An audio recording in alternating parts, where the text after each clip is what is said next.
Thanks for joining us on the program. I am Omini Oden. Road accidents has remained a major source of concern to governments and all people irrespective of status. Governments across the world had been making concerted efforts on ways to reduce road accidents to minimum level.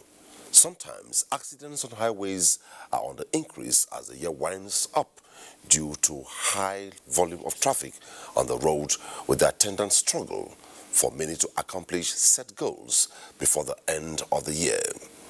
Nigeria, for instance, between July and September 2020, recorded about 1,076 deaths from road accidents with 2,656 road crashes and over 4,494 vehicles involved in the short period of July and September. Also, 6,539 people rescued alive without injuries. In all, about 14,483 people were involved in the period under review, prompting the Federal Road Safety Corps to create special patrol operations to cover effectively as possible patrol operations on the highways. Public opinion views that road accidents are due to reckless driving, overloading, overspeeding, and disregard for traffic rules and bad roads, in some instances, rickety vehicles. Tonight on the program, we will be focusing on road accidents and safety, especially with the increase in the volume of traffic towards the end of the year. But before then, let's take a listen to this background report put together by Oyemi Ajayi. Lord David is a passenger in one of the parks at the FCT as he heads to Kogi State for his Christmas celebration. On his mind is how to get to his destination safely, as it forbids any accidents on the way. This is my first time of actually entering this car, so I can't say about the driver, but yes, we hope that the journey, goes smoothly. We hope the driving speed limit and all that, we hope everything goes smoothly. Damilola is just like many with the hope of safety on the highways, but some ain't no more to tell their stories, while many who survive still have unforgettable scars and marks as reminders. Road traffic crashes is said to have the highest number of deaths globally, with Nigeria found in this bracket. According to the FRSC statistics, 8,527 road traffic crashes happened across the country between January and November 2019, with 12 deaths daily. In the first quarter of 2020, the same statistics revealed 3,947 road traffic crashes with 1,758 deaths, and it is believed that more crashes are recorded in the fourth quarter yearly due to the high vehicular movements. We have identified critical areas that people are concentrating on, black spots, accident-prone areas, and we want to do a lot of traffic calming and traffic control this period to make sure that people move according to demand. And we are discouraging night journeys. We are procuring alcoholizers, breathalyzers to test people, because we know this is the period that most people drink and drive. And as speed governors, speed limiting device campaign has been intensified, and we are also enforcing it, while we are using our radar guns to detect speed-invested vehicles. Just like Damilola, many are already embarking on journeys to see their loved ones, and this culminates into the high vehicular movement during the ember period.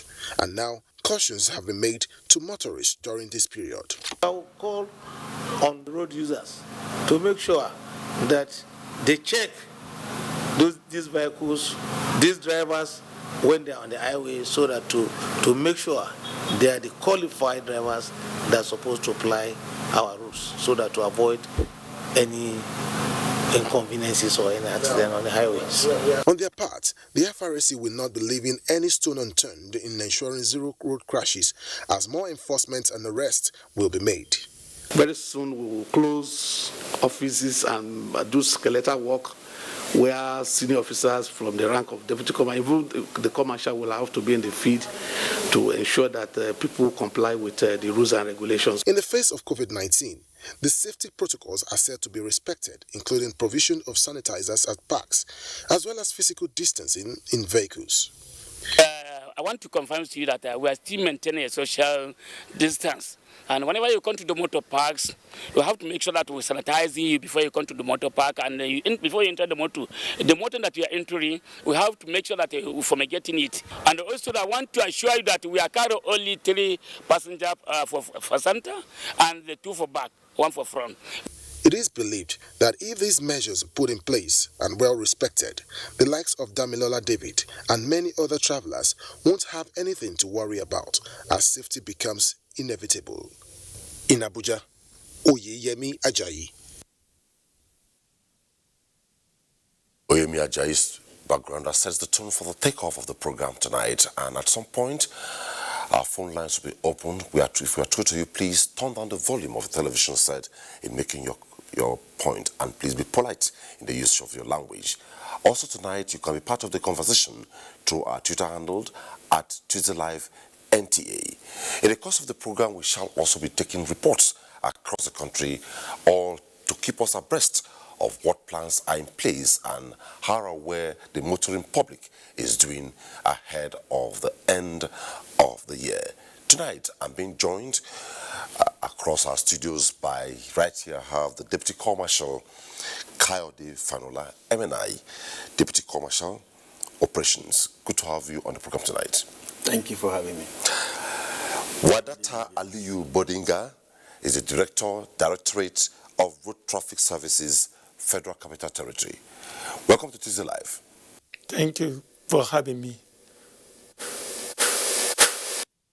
Tonight we have Alhaji Najim Usman Nasi Yassin, Deputy President, NLC, and Regional Chairman, International Transport Federation, Africa. Welcome to Tuesday Live.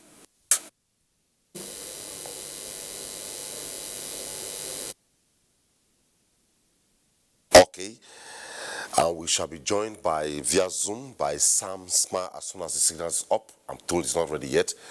So let's begin by saying, let me start by, as much as we know there are strategies to obey COVID-19 protocols, we won't go to that now. Let's go into an overview.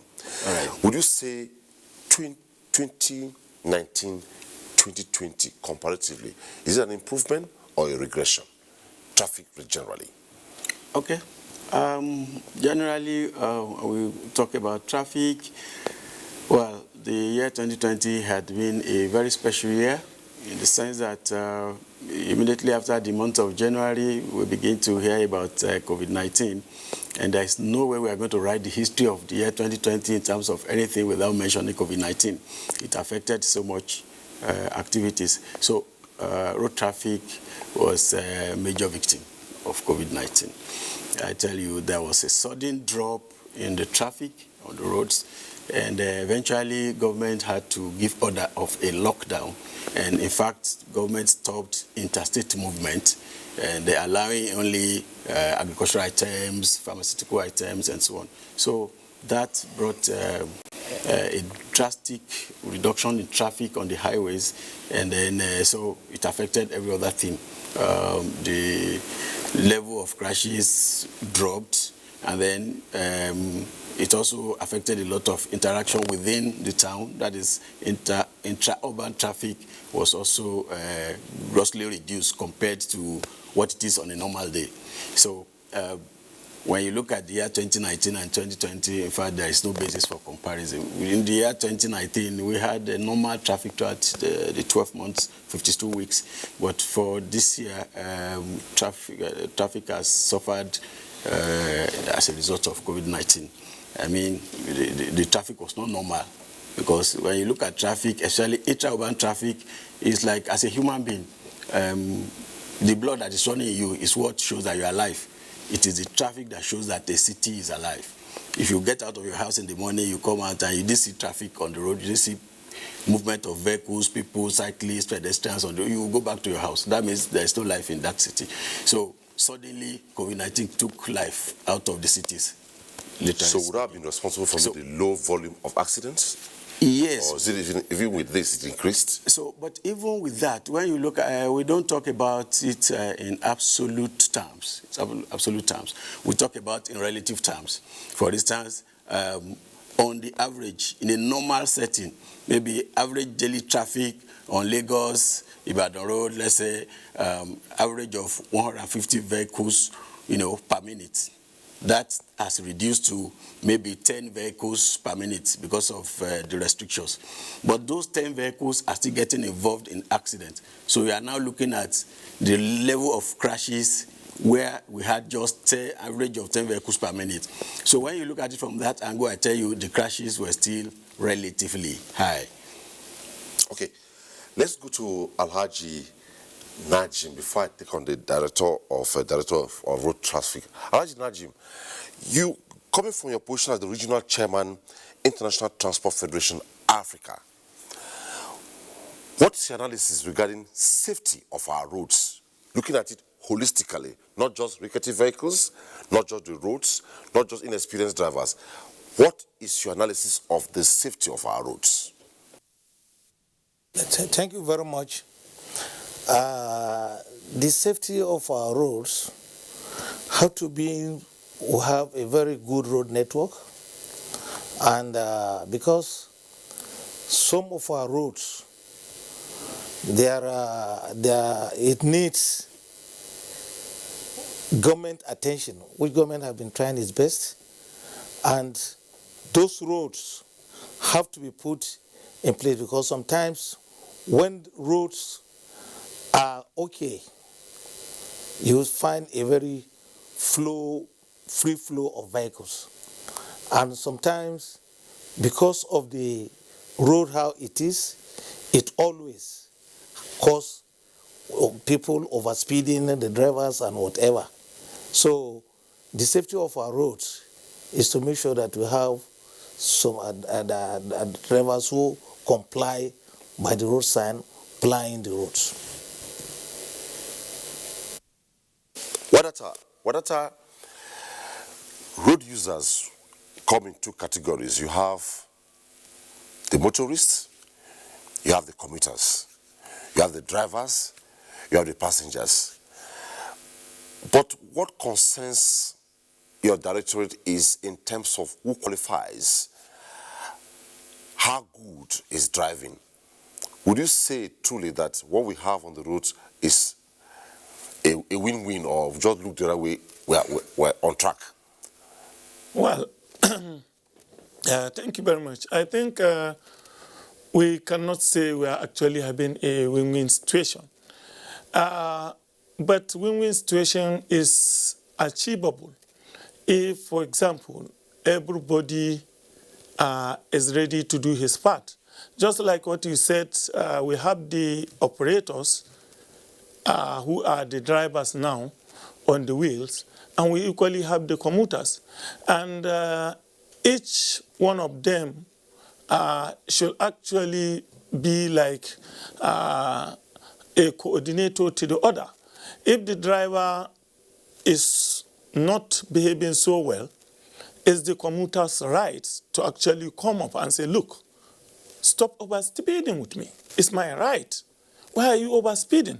This road is supposed to be at this limit, and why are you overspeeding? So, meaning that the commuters too should be watchdog of the drivers and their activities.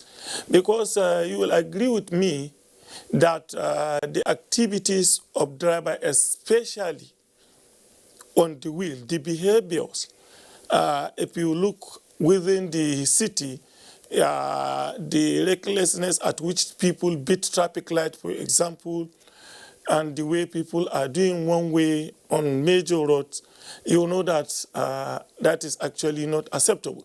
But they are doing this with people inside. So that is where the commuters now have a role to play.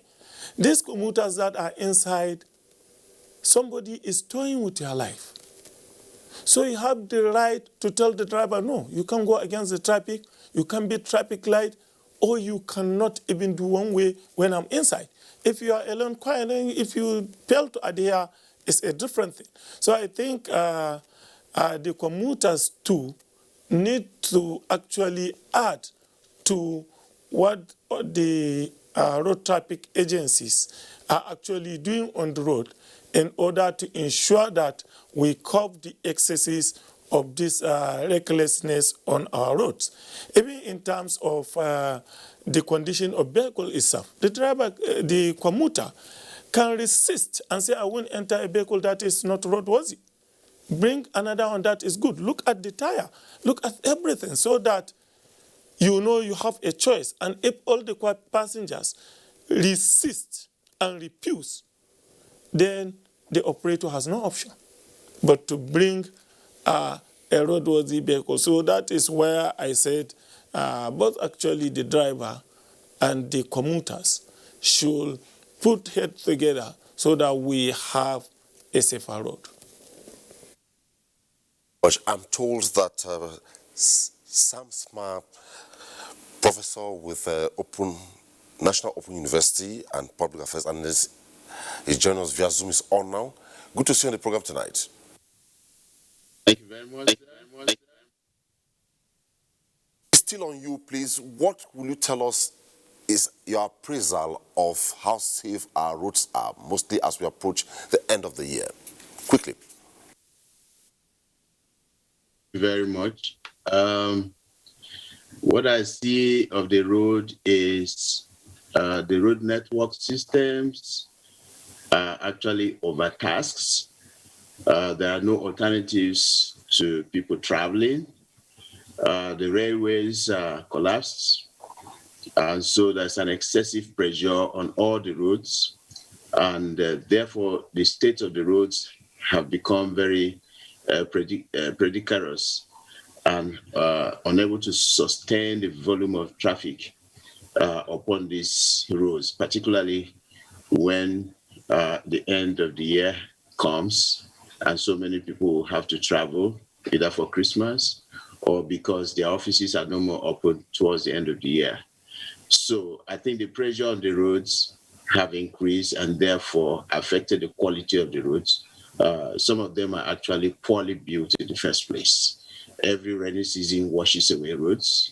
And then the volume of traffic and the weight of all the articulated vehicles on these highways actually hasten the lifespan of the roads so constructed.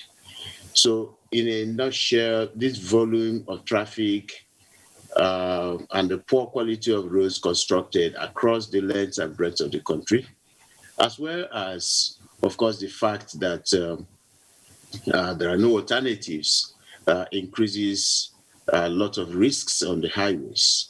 Let me say that traveling is a social activity. A social activity because people must travel. They'll have one good reason or the other to travel. Even bad people travel. Bad people because they might be criminals. They may have to travel and move from one point to the other for their nefarious activities. So we can't say that people cannot travel. What I think has actually also contributed largely to the declining quality of our highways is the fact that we do not even have a framework that encourages seasonal approaches to managing traffic on the highways.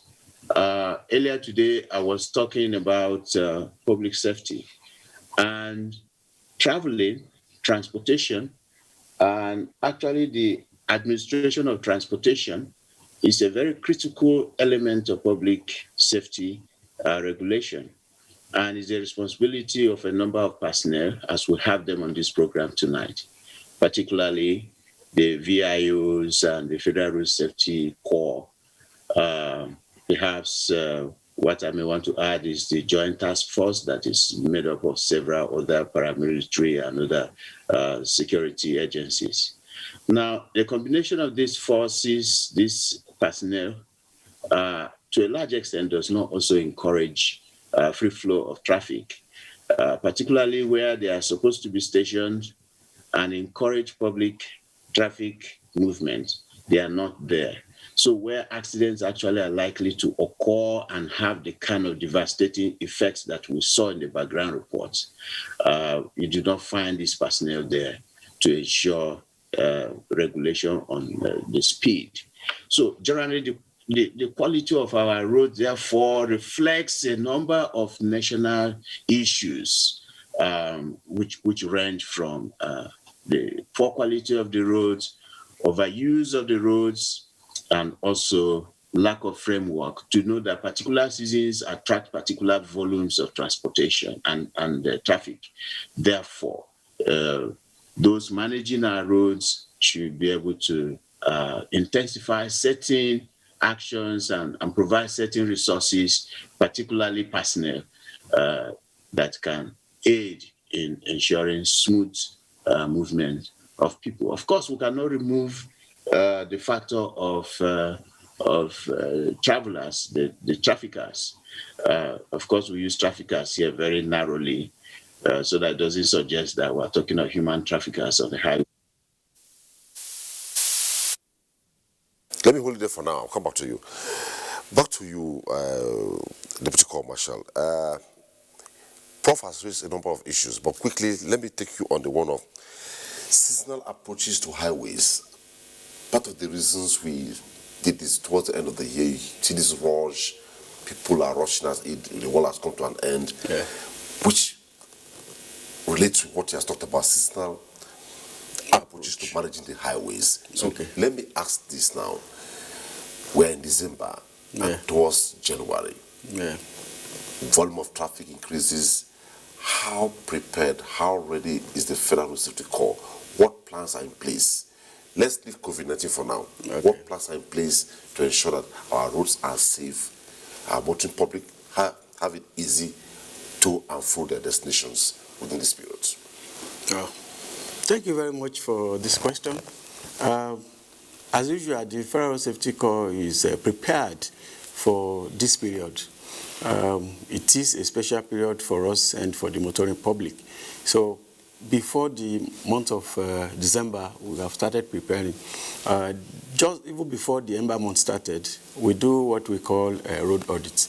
We take a holistic view of the road, the failing and the failed portions of it, the parts that, we're in the tropics. We experience up to like 8-9 months of rainfall. So some parts of the road will undergo erosion, there is sand deposition, there is vegetation, encroachment, there is social, economic activities taking place along the roads causing encroachment. So that's the first thing we do, a road audit, and this road audit report is submitted to the Federal Ministry of Works and to FEMA so that they will know where issues are that need to be corrected within this period. After that, we embark on massive public enlightenment. We go out of our way to meet people where they live, where they work, and where they pay attention. Nigerians are religious people. So we go to churches, we go to mosques, then we go to the marketplaces where we know that they are going to listen to us, where they will not see us as law enforcers, where they are going to see us as their friend who has come and tell them something that they need to understand and they need to take to. So, when people see us on the road, of course, by that time we are traffic law enforcers, and it is going to be a road safety officer versus somebody who has possibly done something wrong and want to correct the person. But when we go to meet them in the marketplace, we go to meet them in the churches, we go to meet them in the mosque, they listen to us. So we begin to do that, sensitizing people to this period that you just talked about. Then we also go ahead, to consult with our sister security agencies. We don't say we are road safety and we can do it all alone. No. We still need the cooperation of our sister security agencies to assist in traffic law enforcement and then the control of traffic, because we know that this period, like I said earlier, traffic volume is going to increase. You see the average daily traffic on all the corridors is going to, in fact, increase sometime by over 200% to 300%.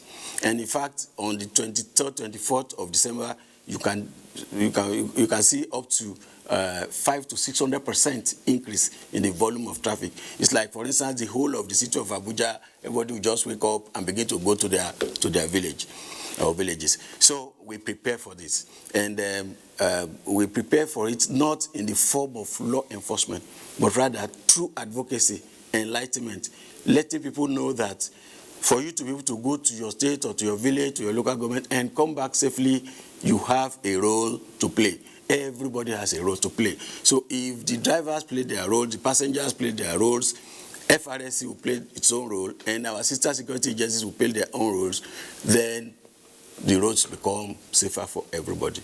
So what we have done is that we sensitize the people so that they can behave better.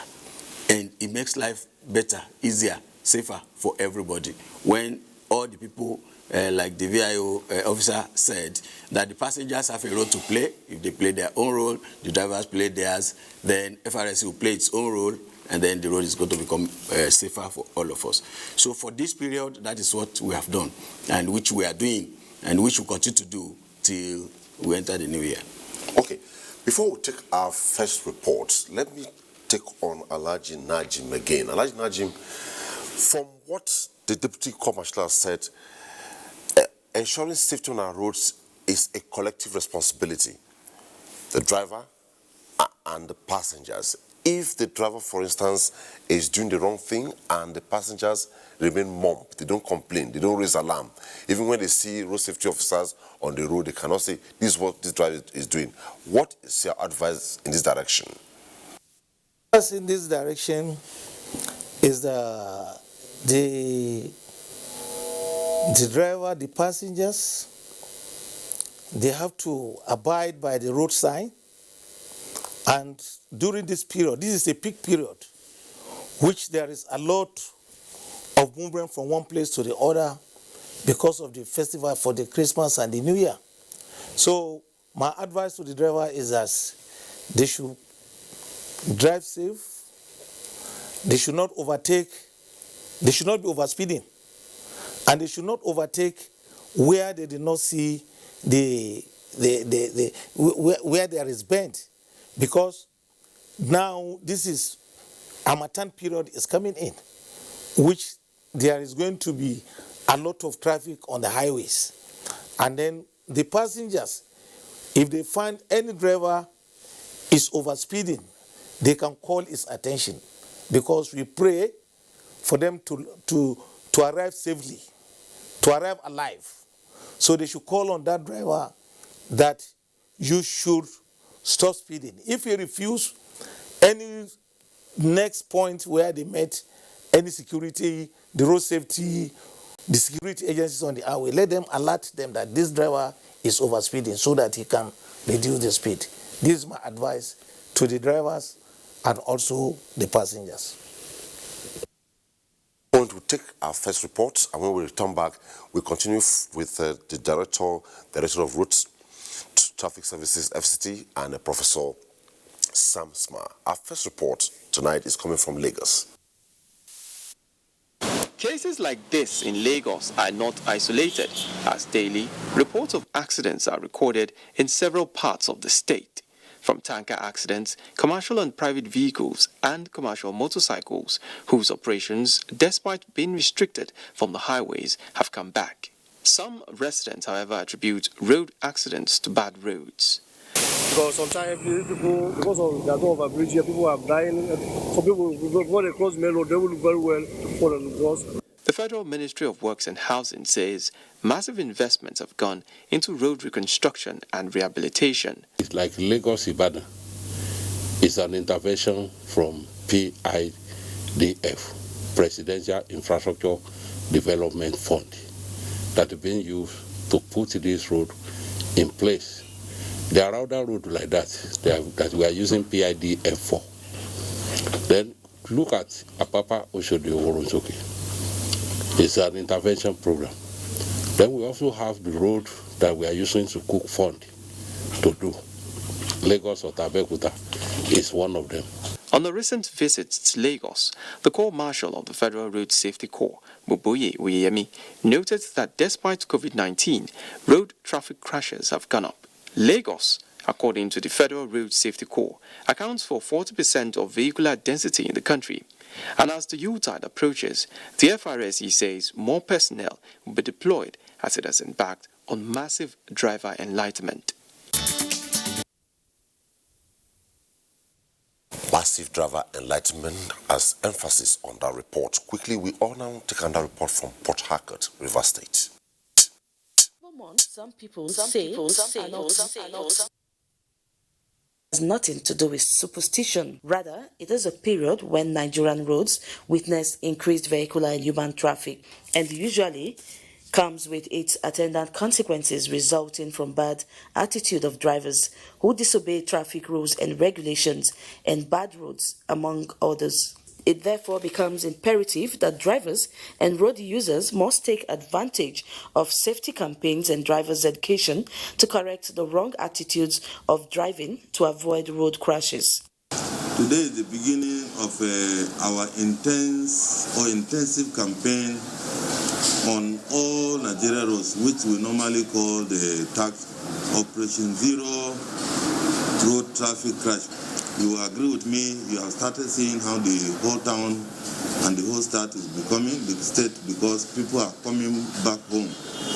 And because of that, we normally increase the tempo of our activity.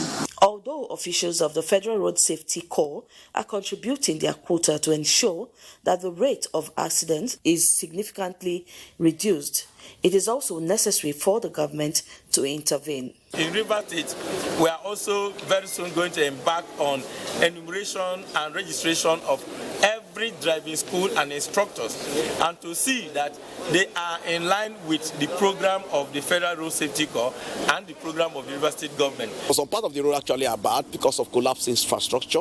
It's a challenge generally across the country. But here in River State, the government is trying to improve on the road infrastructure. I think that is a plus. The human behavior, human character, and disposition must be changed. Stakeholders say, obviously, bad roads also contribute to the high rate of accidents, but attitude of drivers is a major cause of death on the road. Our next stop will be from Makadi. Months are usually characterized by high volume of vehicular movement, while the month of December is always the peak of the period. This has led to incessant road crashes, largely due to deplorable condition of the roads and inadequate traffic campaign to avert avoidable accidents. In Benue State, many roads linking towns and villages have been in terrible situation, making it impossible to reduce number of road crashes, particularly during Yuletide. However, the situation is no longer the same as the federal government has commenced reconstruction and rehabilitation of some major roads linking many towns in Benue State. This has put joy on the faces of Benue people, especially that the intervention will go a long way in averting road crashes, particularly during the Christmas celebration. This road was very bad, and as we let him know he can't do it with immediate effect. Federal Road Safety Corps Benue State Command has also been proactive in ensuring accident-free period by organizing massive campaign against violation of traffic rules. Commercial drivers and other road users were sensitized on the dangers of reckless driving. The major duty is to control traffic. Where we have road traffic crash, there were 10 victims without any delay. The combination of road reconstruction and sensitization campaign are expected to reduce road crashes in Benue State significantly.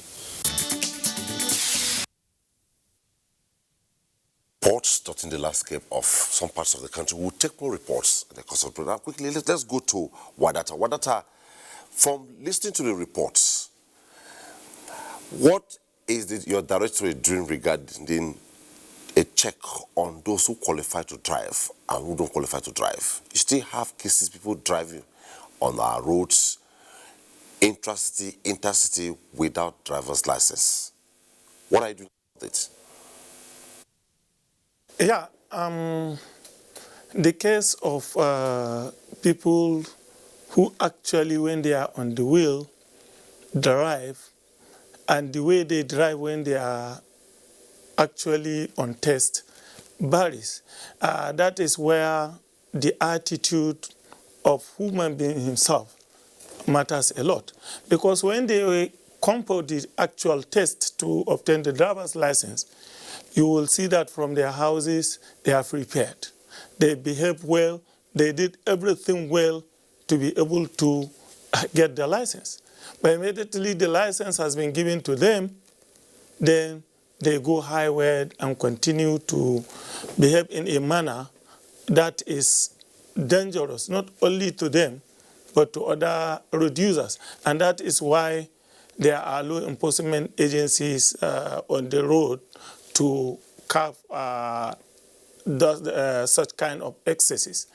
And apart from that too, we equally try as much as possible to organize refresher courses on drivers, especially in the FCT, where you cannot just be a driver and start moving around the city until you come under an operator. So it means that linking us with the drivers become very easy. We can reach out to them through these operators and ensure that from time to time they come in. We come in and give them the required training and retraining so that they can be able to behave well, especially when they are on the wheel. But you know, when you are alone equally, that is why people on themselves must be held responsible for their actions. When you are on the wheel, you need to have that discipline. You need to know that you are actually in charge, especially when you are carrying human lives, and you know a slight error from you can lead to fatal accident. So you really have to pay attention and ensure that you actually perform all those things you are supposed to do when you are on the wheel, which include defensive driving, of course. Because if you are driving defensively, it means that you are saying that, look, the next person is not even an expert driver. I am the only one who is an expert driver. So you have to drive in a manner that you have total control, so that even when there are crashes or accidents, they come with little or no casualty. So I think that's what we are trying to address, apart from the issue of the public enlightenment, which in the FCT we have intensified, especially during this youth-tide period. And in collaboration with the Conference of Road Traffic Officers, jointly all the state agencies of road traffic have actually joined in this fight to ensure that we reduce crashes to the barest minimum. So, Samsma, I'll come to you. Let me quickly take an issue with Deputy Commercial here, then I come to you. Just bear with him, please. Now, Kayode, please, what I need to pass across to you now, let's go into the new normal now. Okay. Besides the fact that the commercial, Boyemi talked about federal court training drivers in some driver instructors in some parts of the country. Yeah. There's a current directive by him to ensure that your men are deployed to all nooks and crannies of the country to ensure that people comply and obey, follow the protocols of COVID-19. Where are we with that? Okay. When we started, I raised the issue of COVID-19 and said there's no way we are going to write the history of the year 2020 without mentioning COVID-19. So we have what we call the new normal now. So it has affected everything, and the road traffic inclusive. So FRSC had been in the forefront because road safety is globally a public health issue. It's not just about traffic law enforcement. So we are always in the motor park. We made sure that the park managers, for instance, private parks and the public parks, that we make sure that they provide facilities, hand washing facility, sanitizers, and then they maintain physical distance for the passengers. We had been able to convince the unions, the road traffic unions, and then private fleet operators to ensure that, look, yes, you want to make profit, but you also need to be alive. And your passengers also need to be alive to continue to patronize you for this, your business, to thrive. They need to be alive. And for us to be alive, we must obey the COVID-19 protocols. So we also go to the grassroots because these issues is about attitude. The average Nigerian is still having doubts about COVID-19, despite all the efforts of government. So we have to go to the grassroots to let them know that, look, COVID-19 is real, it is killing people, and it is, in fact, possible that because the Nigerian population is very young, so a lot of young people are asymptomatic. They have it, but they don't know, and they are not being tested.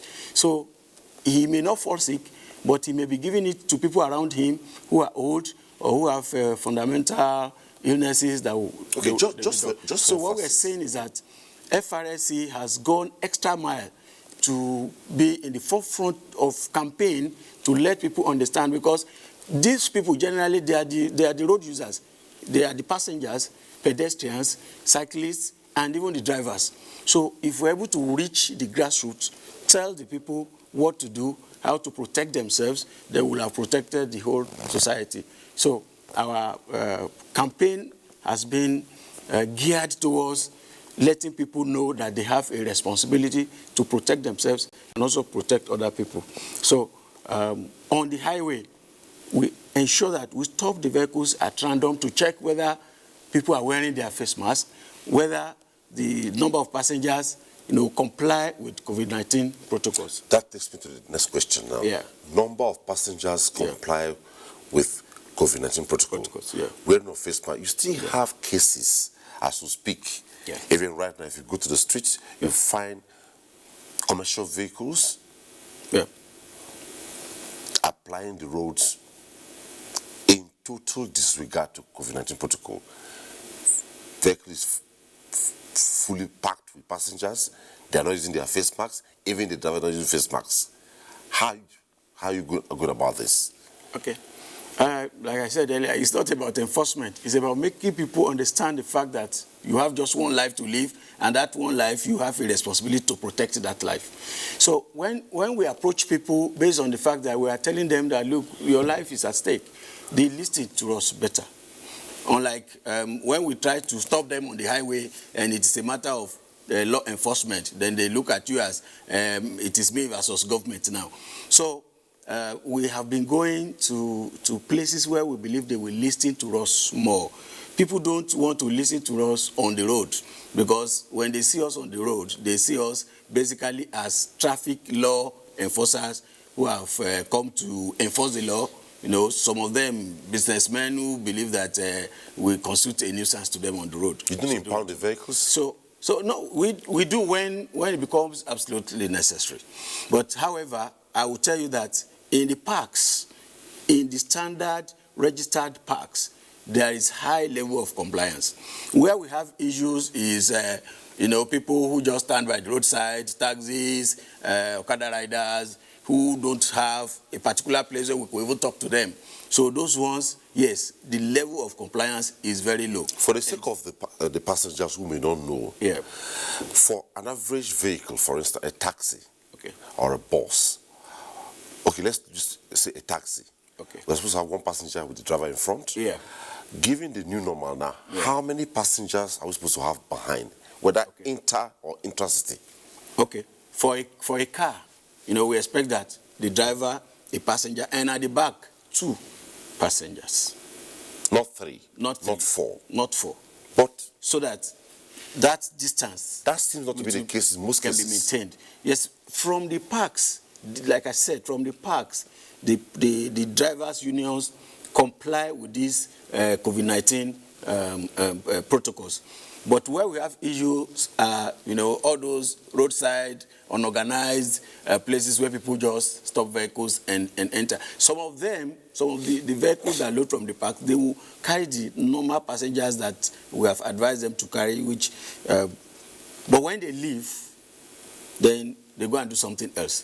So we still go to the highway to wait for them and make sure that we carry out the enforcement. And in some instances, we had to work with the state governments where we create mobile courts. Both the passengers and the drivers get prosecuted and they are fined, depending on the arrangement the state governments have made. But the fact remains that we want to tackle the problem from the source, not on the highway. If people know that, okay, this is the right thing that I am supposed to do, it is my life that I need to protect, it is better that way. And we get more people to comply when we do that. Okay. Alhaji Najim, what is your organization, talking about you are the regional chairman, International Transport Federation African, doing to make the job of the Federal Road Safety Corps and other traffic management agencies in the country a lot easier? For instance, the driver's attitude, the passenger's attitude. If the law says right now for a cab, one passenger in front and two behind, and the driver is not complying with that, what is the organization doing? Also, that everybody in the public space, mostly the commercial vehicles, should put on a face mask, and we're not getting this, making the job of the enforcement agencies a little bit difficult. What is your organization doing towards this direction? The organization there are designated motor parks, which all what we are saying is being complied by the leadership there. And there are a lot of roadside vehicles. People go at the roadside. By the time they go out, they started behaving as they feel that there is nobody to stop them. But those in the motor parks comply with all these directives. And what I will advise here to the publics who are traveling, they should avoid boarding a vehicle at the roadside. It's risky, man. Let them come to the designated motor parks where they should comply with all the directives. And I will call on the leadership there. They should make sure, because the union provided a sanitizer throughout the motor parks on their own, which before any vehicle should leave the park, they will fleet that vehicles, and then they will make sure that anybody that is going to board that vehicle should comply with the COVID directives, the social distance, and the hand sanitizer, and make sure if you go to any designated motor parks, you'll find all this there, which was provided in the parks. So my appeal to the passengers is to make sure they go to designated motor park and then call on the leadership there. They should enforce all these rules before any vehicle goes out of their motor parks, so that we can complement what the security agencies are doing in complying with this directive. This is my advice. So, Sam Smile, what is your perspective regarding traffic management, attitude, and enforcement? What's your perspective? Well, thank you very much. The first aspect of the question you've asked is traffic management. This is a very huge problem because we have actually identified two sides to the issue, which are the passengers and the drivers. Now, added to that is the law enforcement people, the traffic safety enforcers, the Federal Road Safety, the VIOs, and the National Union of Road Transport Workers. Now, this is a very, very serious issue, because when we talk of attitude to all this, you find that a lot of passengers themselves actually encourage overloading. They encourage the overspeeding of these cars. People find that driving on the highway becomes like a road show, and that road show is in terms of the speed, is in terms of who gets where first, and who loads again. So on the other side, you just find some people who say that, look, driver, you are overspeeding, this is not right, go slowly. And as soon as that is said, the driver increases the speed. So that aspect constitutes a very big attitudinal issue that I think that merely educating people will not solve the problem, as in when, for example, the road safety people are able to impound a car. We used to have this list of people who entered taxis. You write your name, you write your phone number, you write your contact, and on departure, I don't know what happens to that list. If that list is in the car, I guess that is the best way to know those who have illegally joined the car on the way. And you can then bring those people and detransport them. And it will really help, because the driver needs the money. And if the passenger is willing to squat in a car that is supposed to have 2 people at the back and 3 in the middle, then it's the person's problem. So it becomes something that the enforcers really need to continue to strategize. They need to really see the issues as evolving in nature over a space of time, and need to be creative as to what exactly can be done to salvage the situation. The second part of your question has to do with the entirety of the policies. I hope I got you right. The policies, the framework, which we were actually talking about from the very beginning, needs to actually be revisited, be revived, be re-evaluated. We said about seasonal statistics that vary from one point of the year to the other. We need to actually find out what can be done to ensure that both the traveling public and the service providers see transportation, see traveling as a major public safety issue. And the Federal Road Safety have said that they do a lot of campaigns, they need to do a lot of sensitization, and so on and so forth. But I think the structure of those sensitization programs need to be broadened. For example, do you involve parents? Do parents know that they have the power to also tell their child that, look, if you are traveling beyond this point, please don't travel? Do you involve them?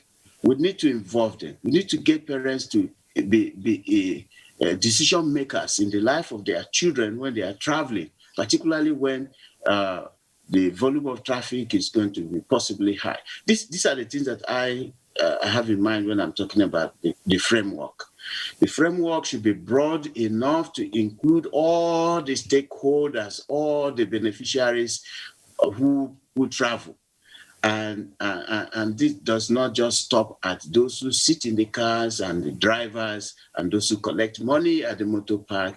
We need to identify more people that can make more positive contribution in controlling the number, So when we move to the issue of control, the road safety officials have major roles to play. It goes beyond just ensuring that this rise number of people have been admitted into vehicles. It extends to where they can possibly strategize and stand. Of course, what I want to say has to do with the larger, perhaps, security consideration of the country, because I don't expect them to be standing where there are security risks, where isolated places on the highways, whereas they are not armed, so they can, provide their personal security in the first place. But I believe that, like we said, that transportation is a public safety issue. Therefore, it should come into the framework of the national security structure. That structure should let and to make the service providers be part of the considerations and part of the planning for national security. So it is not just traveling, it is not just having a car and registering it at the park to convey people. It's also knowing that there's a huge responsibility attached to providing such service. And there is a way that this can come into the operations of the national security architecture. That will help to not only debar people who don't qualify, whose vehicles are not roadworthy, from making those cars available for services. It's a bit evasive, to say that you are the registrable or recognized motor parks, you have control, but at the other point, you don't have control. The essence of this is, if like what my colleague said earlier, the Deputy Corps Marshal said, if you audit roads and you also know that certain roads during the year, certain points, certain junctions are very busy, then of course you need to draw the attention of all the collaborating law enforcement agencies to deploy personnel to those highway points that can increase visibility of the presence of those who enforce traffic safety. This is very key because I think that until we see traveling as a social activity, we see traveling as a fundamental rights issue, we also see traveling as an issue that brings a lot of responsibilities to whether they are private car owners and so on. We will not be able to come up with some kind of arrangement that is sustainable because each season comes with we're just getting ready to prepare for end of year travelings and things like that. No, it should be that from the calendar of the year, you should know that these are the things that should be laid out, and that everyone is aware, everyone is conscious, everyone is involved, everyone is, and I mean, it's a structural issue, nationally, state-wise, and so on. Because go on break and take other reports. I need the Deputy Corps Marshal to react to a few things. Now, tolerance and managing hold-ups appears a major challenge in ensuring safety on our roads. Yeah. Like Professor Sam Smart talked about it there. You go to certain locations and you find yourself in a hold-up and you ask what happened, only to find yourself, when you cross it, you ask what happened. So how are you going about trying to justify tolerance and managing hold-ups? Okay. Thank you very much. Like you rightly across said, the country, not just FCT, not maybe Lagos, not Onitsha, but the entire country. Yeah. You mentioned something very important. You talked about attitude. Okay, is a major issue for us. That when you cross, you stay for some minutes in a hold-up, and then when you cross a junction, you find out that there is actually nothing there that could have caused that hold-up. The problem is, number one, there is what we call lane discipline, which a lot of drivers don't have. And we have been trying to teach this. For instance, if you have a road, a dual carriageway, and you have maybe 2 lanes on each side, the inner lane, the left one, is the fast lane, which is supposed to be basically for those vehicles, small cars that are moving very fast, while the heavy-duty vehicles or slow-moving vehicles are supposed to be on the right lane. But what you find is that a lot of trailers, tankers, heavy-duty vehicles will be driving on that fast lane. And because they are slow, in the process, they slow down the traffic. So when you get to maybe a junction or a roundabout, those ones are supposed to be moving on the right side, close to the service lane. Maybe they want to stop buses, taxis that want to stop to drop passengers or pick passengers. They are supposed to be on that side. Now, they are driving on the fast lane. That automatically will slow down the traffic more than necessary. And in the process, people have to begin to look for how to find their way. In the process, within a minute or two, you see people creating 3, 4 lanes where we're supposed to have just 2. That is one major reason. Now, you also find that sometimes there will be traffic officers controlling the traffic out of impatience. Why the traffic officer is busy controlling the traffic for traffic to go on a particular, give priority to a particular road, you see people from the other side forcing their way out. So that officer who is controlling traffic will not be able to leave the traffic to go and arrest one offender. It will be, inappropriate. You still need to concentrate on the major traffic and continue to control it. So for us to be able to avoid this, especially this period now that we are going to be having very heavy traffic, we are appealing to people that they must learn and maintain lane discipline.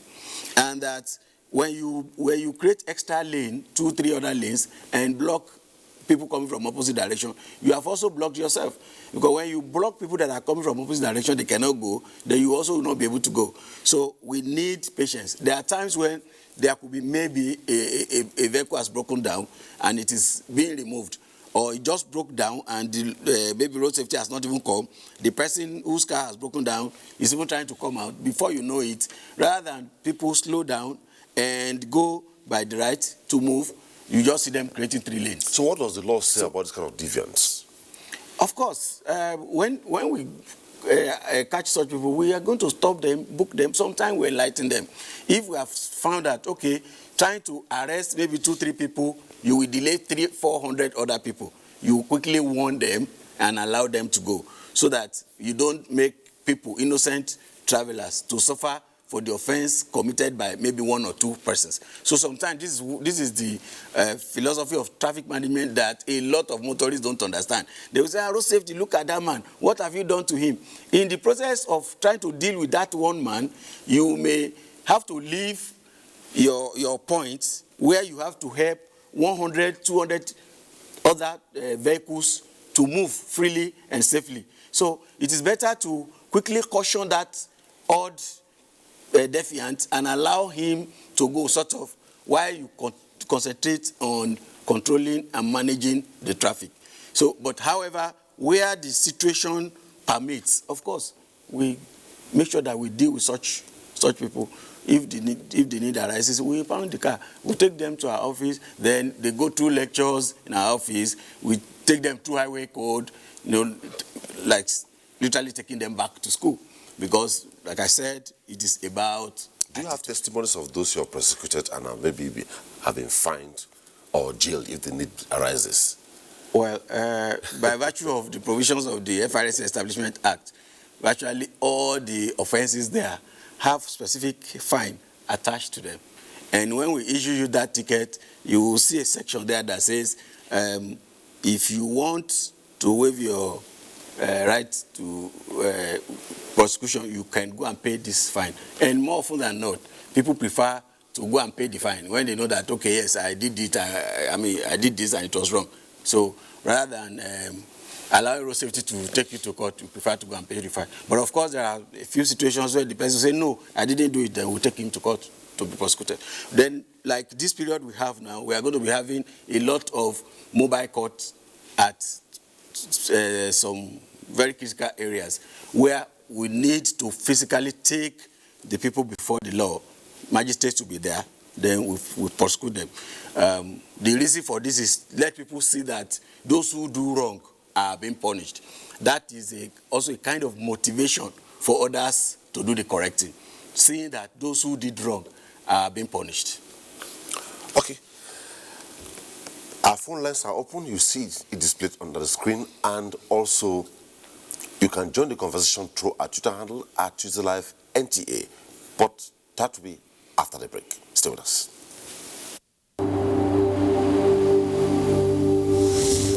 For now, the best and most efficient way to avoid getting infected is through regular hygienic and sanitary practices, as well as social distancing. As individuals, we remain the greatest weapon to fight this pandemic. By washing our hands regularly with clean water and soap, disinfecting frequently used surfaces and areas, coughing into a tissue or elbow, and strictly adhering to infection prevention control measures in health facilities, we can contain this virus.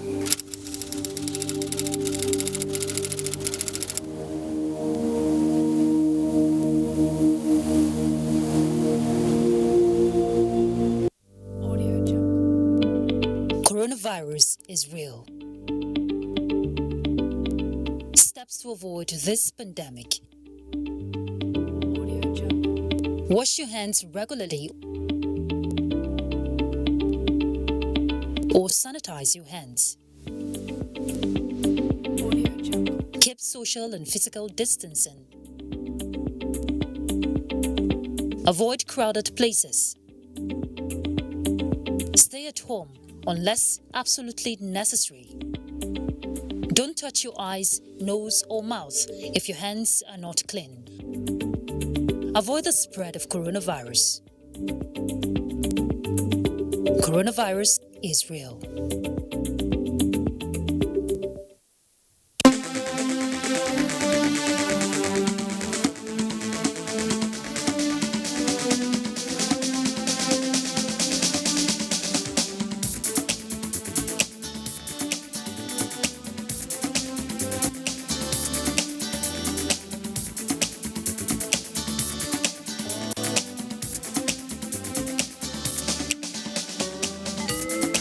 NTA Tuesday Live, a network issue-oriented innovation talk show. And tonight, ensuring safety on our roads is the focus. If you have sent in your tweets, we'll soon address the tweets. Keep them coming. We'll take some reports again, and when we come back, we'll take tweets, take phone calls, and our team of panelists will sustain the conversation. The next report is coming from Kaduna.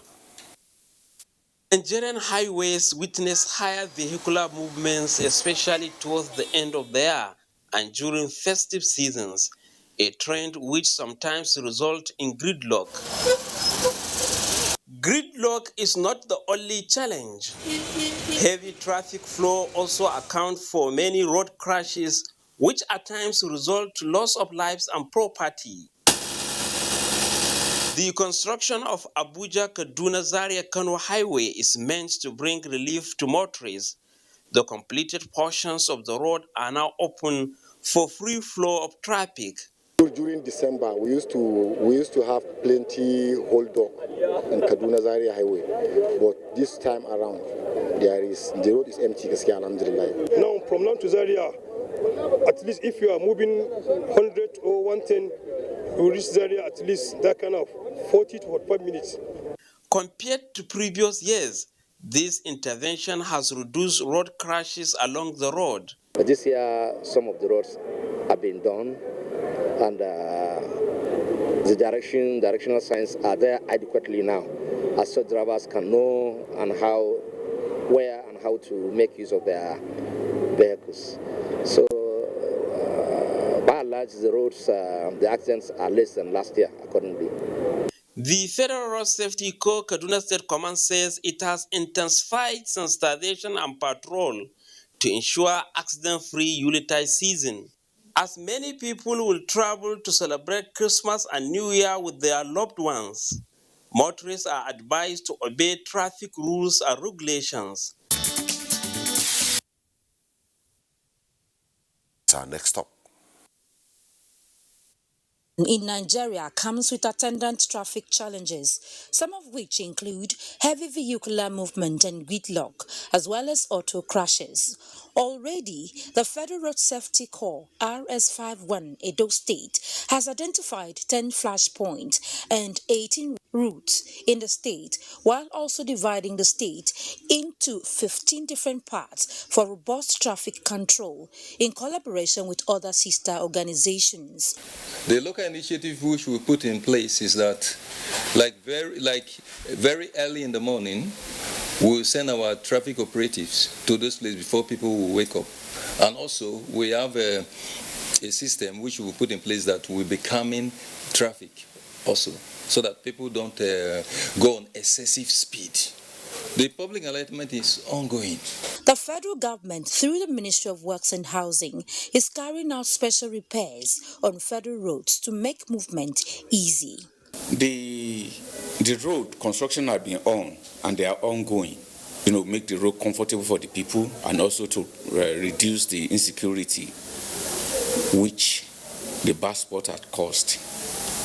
And that's why the government had made it compulsory for all the contractors to go right on the road so that the life of the people will be safe. As momentum continues to gather ahead of the festivities, motorists and other road users are advised to avoid the 3 I's: indiscipline, intolerance, and impatience for a hitch-free celebration. Oka, Anambra State is the next report. Its road traffic accidents have become an issue of great concern, as it is one of the leading causes of death globally, a trend which has reached an alarming stage, prompting action from government and relevant stakeholders.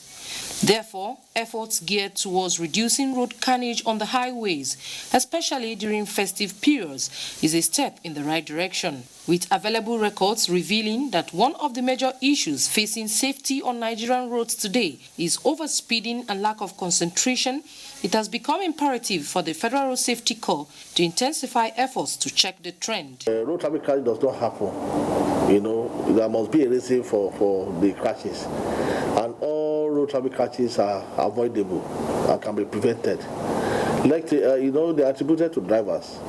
Drivers have the power to either decide to choose to have a crash or decide to choose to not to have a crash if you can follow the safety rules. So what we have done to sustain traffic activity, bring safety, peace, and ethics of driving on the road is basically to bring these collaborative efforts and tidy them up to adapt to what we want to achieve. Government efforts to enhance safety of commuters in Anambra State during the season is also visible with the reconstruction of the Enugu-Onitsha dual carriage linking the southeast region to other parts of the country. One lane of this trunk A road, which used to be travelers' nightmare, especially during festivities when there is influx of heavy vehicular movement, will be open to commuters this December. They've agreed that they will open it for just the period of the Christmas, and so that people will be able to move unhindered.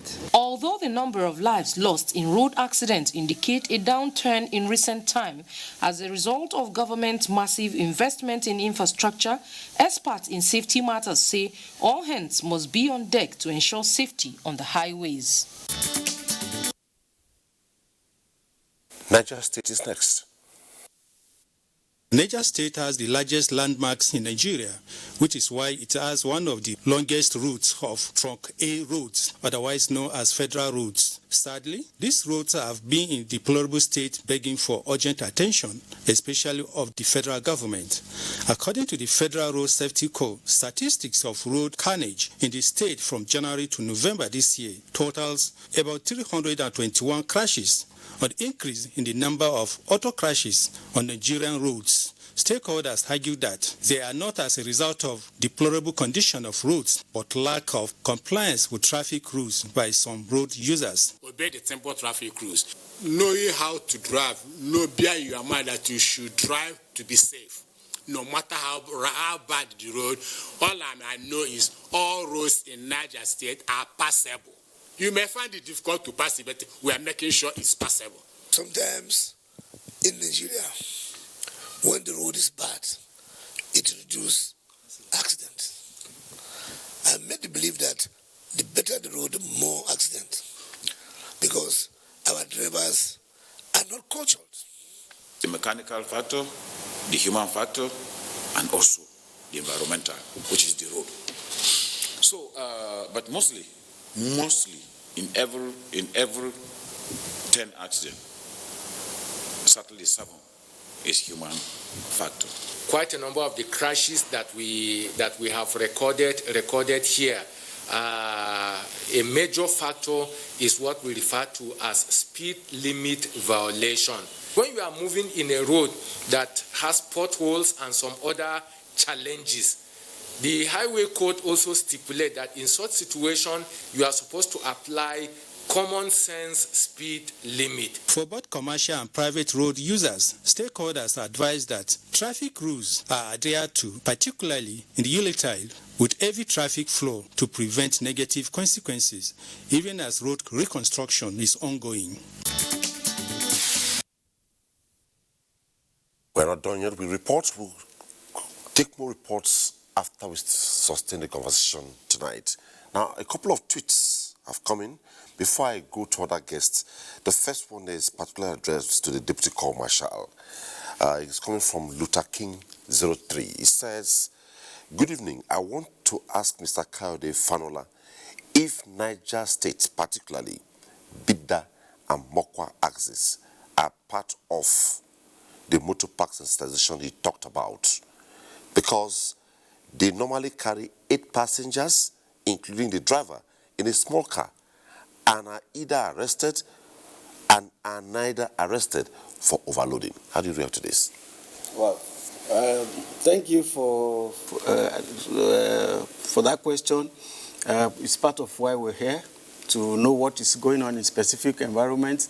I think that is a very odd one, because we know that, yes, there is overloading, but more often than not, like I said, it's not from the parks, But if it is being done right in the park, designated park, then the leadership of that park, the union leaders, whether it is maybe RTW or retainers, the case may be, will get across to them and we'll try to stop it. And for emphasis, says Bida and Mokwa axis. So you should have your command there. So yeah, we do.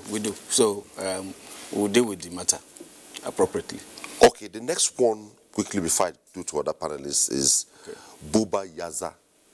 Among the accidents demography, sir, can you give us the exact figure of accidents that occur as a result of brake failure, relatively figures that as a result of road constructions?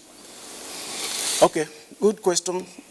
What I can tell you is that a lot of crashes that we have been having that can be attributed to brake failure has to do with the heavy-duty vehicles. You agree with me that a lot of the trailers and tankers that we have on the Nigerian roads are very old. Some of them are as old as 40 years. So those ones, a lot of the time that they are involved in crashes, the root cause is, traceable to brake failure, mechanical issues, but more often than not, the brake fails and you see the vehicle run into other vehicles or run off the road. I will not be able to give figure right now and say maybe he didn't. The question is too. He was not specific. If he says maybe in the past 6 months or within the last 1 year, then I can give figures. Maybe we use your discretion here. Okay, all right. So I will not be able to give, but outside of here, I can give him all the figures that he wants for whatever reason, for whatever purpose. Then the issue of road construction. Yes, somebody just said 3 factors: human factor, mechanical factor, and the environment. It is the man who is the manager of the 3. The man, the driver, should be able to manage the vehicle, manage the environment, that is the road condition, and the traffic situation. And that is when we're going to have safety. So if we have all the roads very good, it will not be enough. However, I am not saying that bad road is not part of the factors. It is. But funny enough, we record more accidents in Nigeria. We record more crashes in environments where the roads are very good. That is the truth. So, and why is it like that? It is because people take advantage of good roads to speed. The speed, they are reckless. So, I agree with that person who is saying yes, there is the issue of brake failure and there is the issue of bad road. Yes, they are very important factors, you know, in... Okay, let's take our first caller tonight. Our first caller, Pius, is calling in from Oka, Anambra State. Hello, Pius.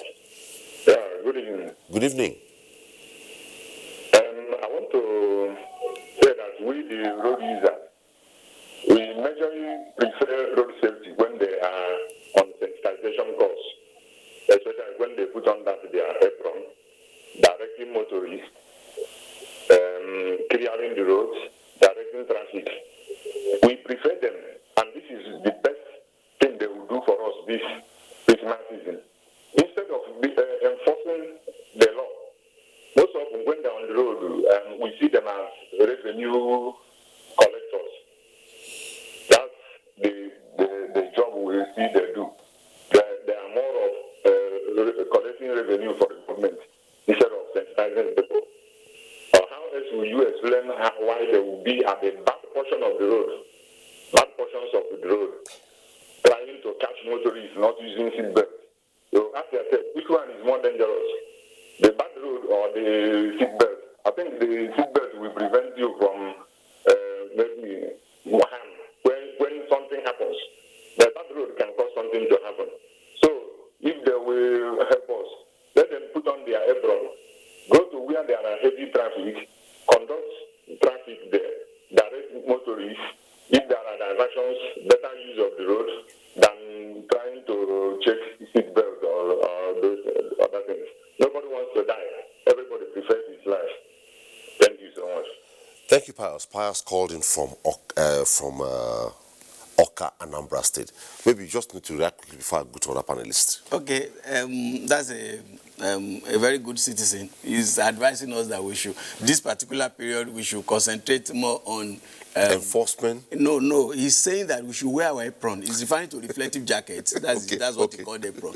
That we should wear the reflective jackets and control traffic. And I can understand that because he's calling from Oka.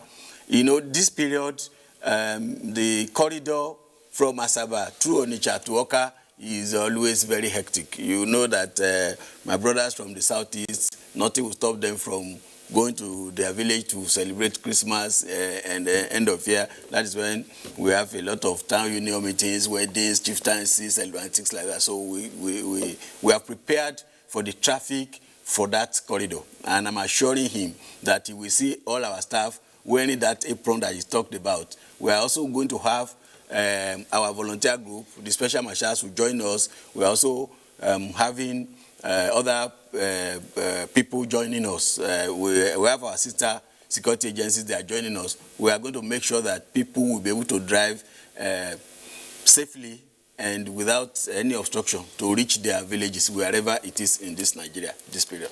Okay, thank you so much, Pius, for your interesting input there, which is being appreciated here. Alhaji Najim, very worrisome is the place of drug and drunkenness among drivers, mostly, especially commercial drivers. What is your advice? I know very well that the traffic management agencies have been doing their best network campaigning, but as a former national president or chairman of National Union of Road Transport Workers and with the NLC now, and also regional chairman of the International Transport Federation Africa, what is your kind advice to this group of persons for emphasis? Right now, there is throughout the motor parks across the country, there is no anywhere that they sell drugs or alcohol. Before, it happens, but now it's not happening because there are measures taken by the leadership. In fact, the present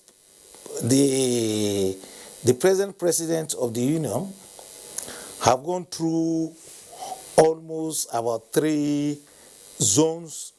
I have visited the Northwest, North Central, and Northeast. So, remaining the 3 zones to make sure that they sanitize and he move into the various motor parks himself and see what is going on there. So, my advice here to the leadership in these various motor parks is to make sure that they did not allow anything like drugs or alcohol to be sold in the motor parks. And as I said earlier, there are a lot of roadside garages, which I will use this opportunity to call on the commuters, the passengers, to make sure that if they enter the various designated motor parks, they are manifested.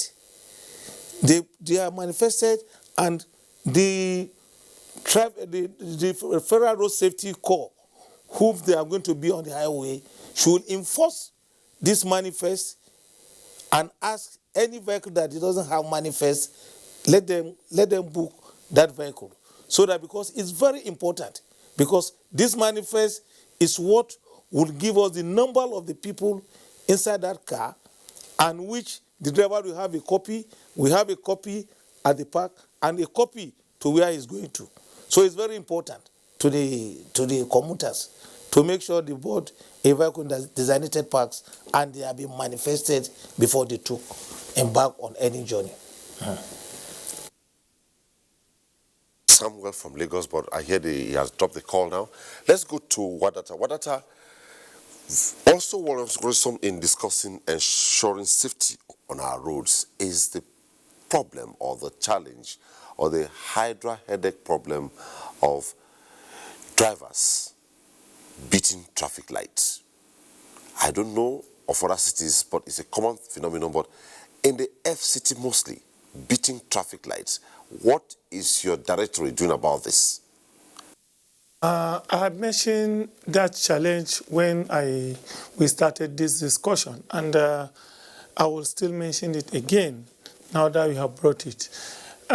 Generally speaking, our men are almost or most of this junction to ensure that people that beat traffic light are not only arrested in some cases, but after they were arrested, they were forced to go for psychiatric evaluation, because anybody who beat traffic light is the same thing with somebody who wanted to do suicide, but because what you are inviting is head-to-head collision.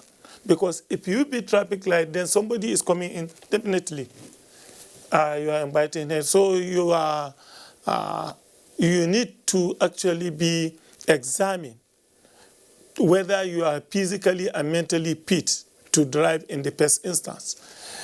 This is aside from the fact that you have to equally go for 2 weeks training and retraining on road signs, and your vehicle too will be impounded. And that was why in the FCT we have about 5 to 7 mobile courts that are specifically created for some of these offenses, to take care of them, to make sure that people that are applying the roads obey the traffic rules and regulations. And I agree with you that so many people will want to take chance, especially if they realize that at that junctions, the law enforcement agencies are not there. And that is why we continue to enlighten the general public and equally enlighten even the commuters that are inside this vehicle. If somebody beat traffic light, you should be able to caution him, even if the law enforcement agencies happen not to be in that place. You should caution the driver. Now, why are you beating the traffic light? That simple statement will make him change his attitude in the future. So this thing has to generally do with attitude of the motorist. That is the reality. And it is always very difficult to change the attitude. The only thing we can do is to intensify enforcement and ensure that steeper penalties are given to people who violate traffic light especially and goes against one way. Because these two offenses are very, very critical to causing accident in the FCT. Most of the accident you are seeing happens at the junction, especially on the major road. People doesn't have the patience to wait to know that, look, I am the one who is on the major road. So the person who is crossing the minor road is supposed to give way. So these are some of the enlightenment that we have been doing, especially during this festive period and even beyond, so that the FCT motorists will play by the rules and regulation guiding the rules of driving, not only in the city, but in Nigeria. Professor Samsma, very crucial and critical to road safety in the world and in Nigeria is enforcement.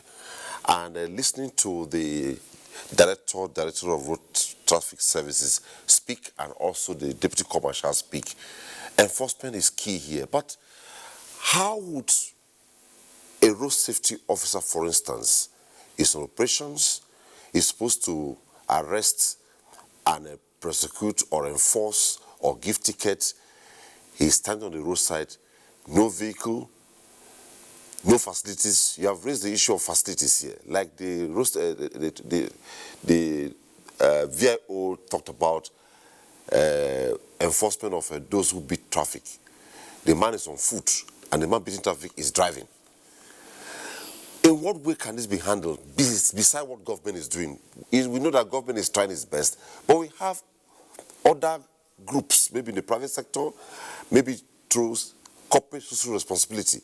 Could they do something to assist, provide facilities for Federal Road Safety Corps and also the Directorate of Road Traffic Services?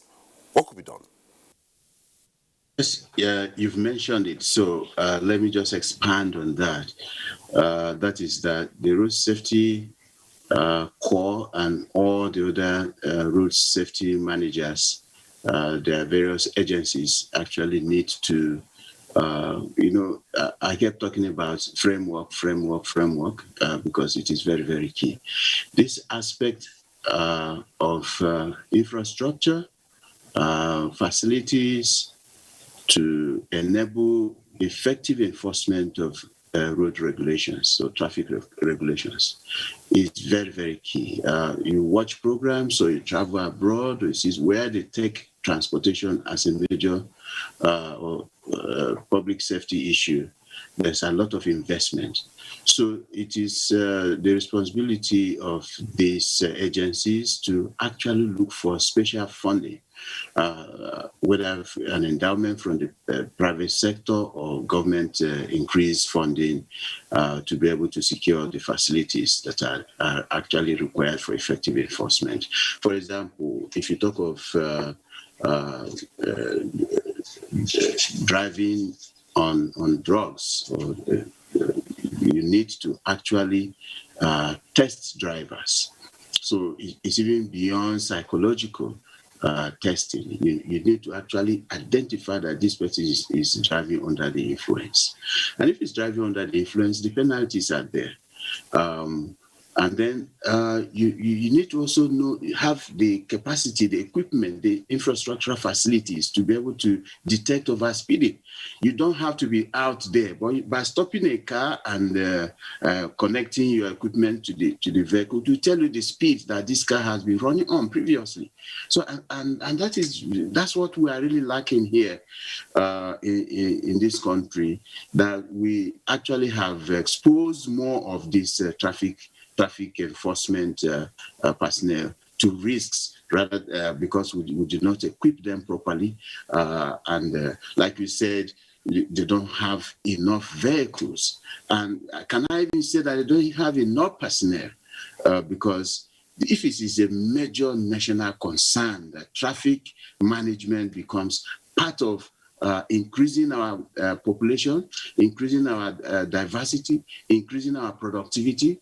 If that's a contribution that the road sector, traffic sector can make to our national GDP, then it takes a lot of investment there to make this work effective. Because like somebody said earlier, everybody wants to be alive, except somebody who's on a suicide mission. Otherwise, you want to go home, you want to drive safely and reach home, but there are a lot of factors. So if I know, for example, as a driver, that if I overspeed, even if road safety is there, even if VIOS is there or is not there, that it will be detected and I will be fined, I will be ticketed, I will be penalized, then I put that into my consciousness. But because most of the management structures that we have to manage traffic and the entire public space do not really have the necessary equipment. So many people take so many things, take advantage of many of the situations and abuse the law, abuse the process, and at the end, we just make the lives of the law enforcement officers to be at risk. So I think funding is very, very important, and that funding should be included in part of the overall framework of road traffic management, so that it receives the House National Assembly attention, and then also legalize the possibility of this management to look for private sector participation in equipping them for effective service delivery. Well, before we take our concluding thoughts, let's take this vox pop across Jigawa, Delta, and Lafia, beginning with the one from Jigawa State. Accidents are caused by overspeeding. So it is the responsibility of people who are inside that vehicle, especially commercial vehicle, to notify the driver when he's overspeeding. And that, if it is done, I think it will avert any crash that matters occur.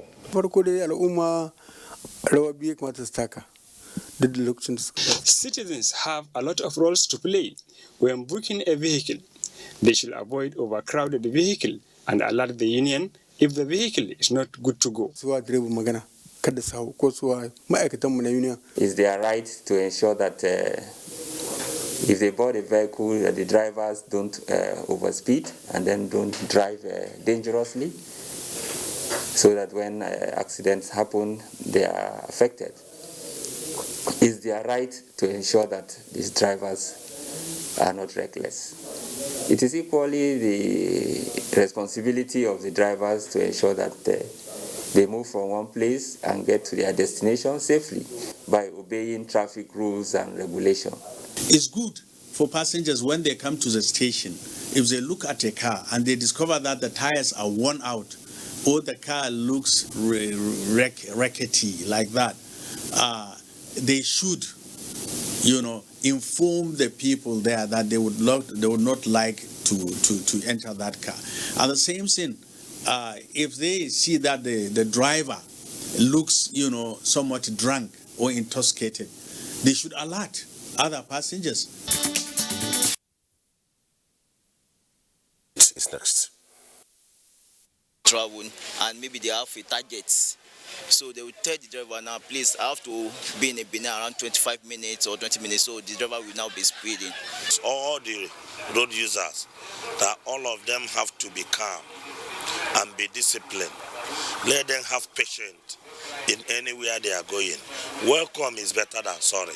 I'm always conscious of the people I meet on the road. When I mean the people I meet on the road, drivers, the one coming behind me, the one coming opposite me, it's like driving 3 cars, because this period people tend to be careless. We will have 2 90-ton tow trucks to evacuate all the heavy-duty trailers that may break down or may be involved in vehicular accident.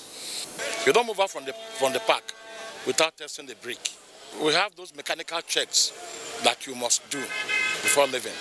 You must make sure that your spare tire is in good condition. Recently, we were just introducing 20 computerized centers as computer that we use in doing the inspection of the vehicles. So the issue of errors is reduced. So if we say your vehicle is 40, it's 40. Lafia, Nasarawa State. It's our last report tonight. Have taken 3 hours, you want to make it in 2 hours because you want more money. It's dangerous. And equally, the use of Tokumbo tires should be discouraged. Overloading should be discouraged. It is not the responsibility of authorities only to reduce carnage on the road. It is that of the citizens too. Because once an accident occurs, they discover that not only those in the vehicle are victims, invariably the dependents or relations of the victims are also affected. This month, we're going to go small because of everybody, some they drive rough, some they drive normal. Okay. So you go there careful the drive. Carry little loads and carry little passenger and minimize your speed limit so that you can reach safely. You should avoid overloading passenger, overloading goods and some things. People are awareness and they agree. So, but before we take our concluding thoughts, let's quickly take this caller from Abuja, Shehu. Hello, Shehu. Yes, good morning. Good morning, please. Yes, good morning to my director here, Alhaji Wada Tabundugu, and our president today. I say good morning to all of you. Shehu, go ahead. We don't have all the time. Yes, thank you very much. I just want to appreciate the director here there. Because actually we went around, I actually personally went around the city today, and I saw he has spread all his men there to deal or to arrest those people that are beating traffic. We want to appreciate his good work. I am the president of Painted Abuja Taxi. I would also want to assure him that we are going to give him a full cooperation. Okay, thank you so much, Shehu. His men were all around to ensure that there's free flow traffic in the city. So we want to appreciate it. Thank you, Shehu. Thank you. Thank you very much. All right. Quickly, Professor Samsma, we don't have the time because we are concluded now. A respondent, one of the Vox Pop said, welcome is better than sorry. In a few words, by way of conclusion, the Federal Road Safety Corps is doing a lot. The Director of Vehicle Transportation is doing a lot. Even the managers of service providers are doing a lot to ensure safety on our roads. What appeal would you have for hospitals and accident victims? Briefly, please. Well, that is generally under Police Act, police responsibilities. So I think the law needs to be properly read out that hospitals can receive accidented persons and treat them. And that should actually be the position of everyone who is involved in traffic management, in transportation management. I think my appeal generally is that we should equip transport and transportation and traffic managers. We should equip them, we should educate them, we should train them to be up to date with seasonal changes and with all other framework issues that require their attention for them to be more effective. That way, the public will be conscious of what they are doing and appreciate them because of the positive results that we will all get from their empowerment. Thank you. It was nice having you on Tuesday Live tonight. Thank you so much.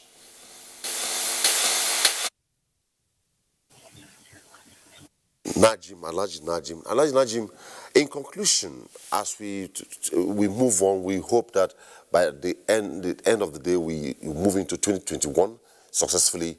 What appeal do you have for drivers and the motoring public towards safety on our roads? My advice to the motorists at this peak period is that they should abide by the rules sign and they should drive safely so that to arrive safely to their destination, and we want them to arrive alive. So we wish that all the motorists, those that apply the roads, should take caution of the highway on the road. And the underage children should not allow, the parents should not allow the underage parents to be on the highway at this peak period. This is my advice to the motorists. Haji Najim Usman Yasin, it was nice having you on Tuesday Live tonight. Very much. Doctor, well, by way of conclusion, why would it be that each time a motorist, whether enlightened or unenlightened, sights a VIO, he wants to run? Maybe they feel their vehicles are not roadworthy, and maybe their particulars are not okay. And those that are applying the roadside, because no any vehicle in the motor parks that is not roadworthy would allow to be on the highway.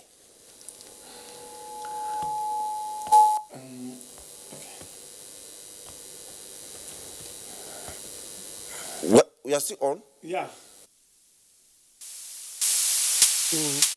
What my brother Najim has said,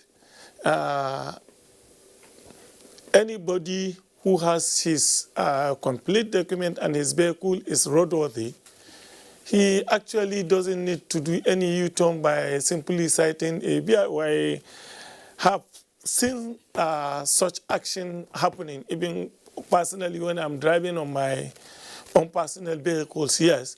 But you will see that most of these people that turn, because by citing VIO, has one offense or the other that they are trying to hide. But my appeal to them is for us to continue to be law-abiding and ensure that we play by the rules. And because our slogan is VIO is your friend. So honestly, as much as possible, we are trying to work because we know we are working for the betterment of all the road users in the FCT. Wadata Aliu Bodinga, it was nice having you on the program tonight. Thank you. Thank you so very much for having me. You have heard it all, but quickly, let me ask before I forget. Okay. How is the Corps coping regarding the aftermath of NSAS, given what you went through? Well, will that affect your operations? No, not. It will not. Yes, we had it really tough with the NSAS protesters. Our big brother police was attacked, and then we were the next victim. The truth of the matter is that we are the government that people can see very easily. We are always on the road, we're in the motor parks, like I said, we're everywhere. So people were annoyed and they vented their anger against us, destroyed our property, burnt our offices, and so on. But the government is on top of it.